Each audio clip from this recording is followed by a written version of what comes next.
Okay, think about this for a second. Imagine your body's nerve center. You know, the system that keeps your heart beating, your lungs breathing, just keeping everything running. What if it couldn't talk to your immune system, the very thing that's supposed to protect you from threats? Kind of scary, right? Well, in the world of cybersecurity, that exact breakdown happens every single day. And that brings us to the big question. Why does it feel like cyber threats are so often winning the race?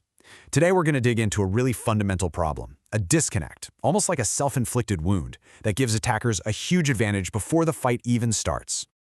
Get a load of this number, 196 days. Let that sink in for a minute.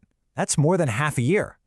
According to the research this explainer is based on, that's the average amount of time an attacker is just hanging out inside a network before anyone even has a clue they're there. And it actually gets worse. So once that breach is finally spotted, it takes, on average, another 69 days just to get it under control.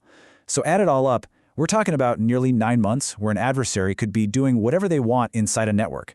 Something is fundamentally broken here.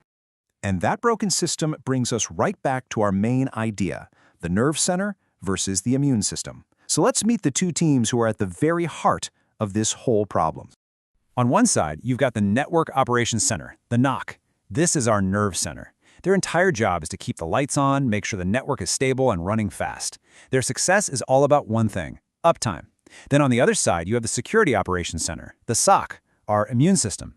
Their job is totally different. They hunt for threats, they fight off attacks. Their success is measured by a response time. So you got two vital teams with completely different and sometimes competing goals. And here it is, the core of the issue, plain and simple. In most places, the nerve center and the immune system are completely isolated from each other. They're working in silos, a lot of times with different tools, different procedures, and they're not even speaking the same language when it comes to problems. So what really happens when these critical teams can't communicate? What's the actual real-world cost of keeping them separated like this? Let's get into it. You know, this separation isn't just some weird organizational quirk. It's a massive source of risk. It means when a crisis hits, there's confusion. It means critical issues take way longer to fix. And, like we saw, it leaves the door wide open for attackers to stay hidden for months. At the end of the day, these silos just dramatically crank up the odds of a really catastrophic data breach. And if you want a real-world disaster story, you don't have to look any further than Stuxnet. The source material for this whole explainer points out that one of the most sophisticated cyber attacks ever created exploited this exact gap. The NOC was seeing weird performance problems on the network, the SOC was seeing strange security alerts. But because they were in their own little worlds, nobody put two and two together until it was way, way too late. Okay, so the problem is pretty clear, right? But here's the good news. There is a really powerful solution. It's all about tearing down those walls and actually unifying the body's defenses. And that solution is what we call an integrated NOC and SOC. And look, this is so much more than just putting two teams in the same room. We're talking about a total merger of people, processes, and technology. It all becomes one single continuous operation that's always on, always talking, and always sharing what it knows.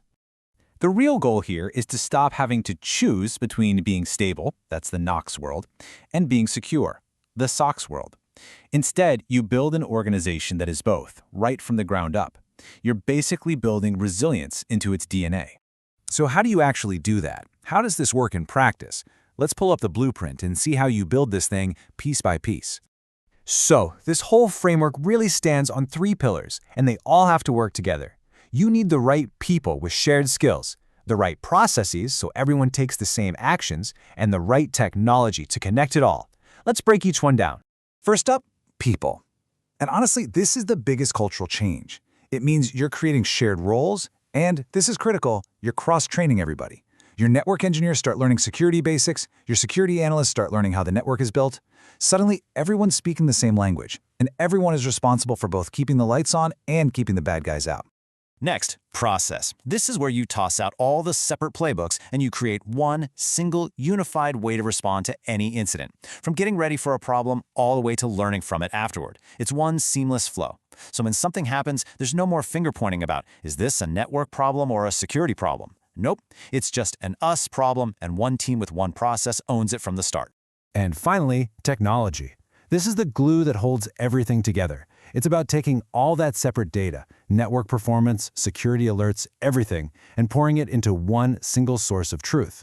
We're talking shared dashboards and automated workflows that get the right info to the right person instantly, with zero friction. Okay, so you've done all this hard work. You've integrated your people, your processes, and your tech. What's the payoff? Why does all of this matter so much? While the benefits are just massive. For one, it's way more cost-effective because you're not paying for duplicate tools and roles. Operationally, it's just so much more efficient. You solve problems faster. But the big one, the most important one, is that you end up with a dramatically better security posture. You're not waiting 196 days to find a threat anymore. You're spotting it and dealing with it in near real time. So let's bring it all the way back to that first idea. This kind of integration doesn't just improve your defense, it completely transforms it. You go from being a collection of separate, disconnected parts into a single, coordinated, and incredibly resilient organism. And that leaves us with one last, really important question that any organization out there has to ask itself if it wants to survive in today's world. Is your nerve center talking to your immune system?